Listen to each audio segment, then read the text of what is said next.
Isa, Mm. dalawa, tatlo, apat, lima,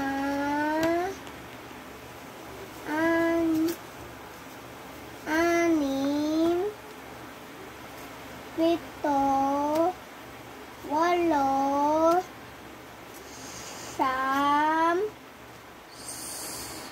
sampu, 11, Tingin ka dito.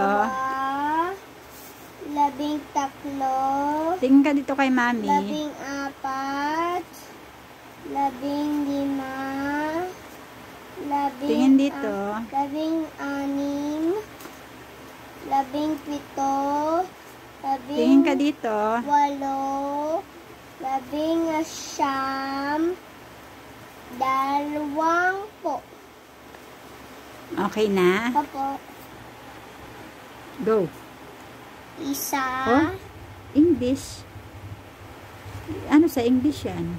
1, 2. Tingin ka sa kay Mami.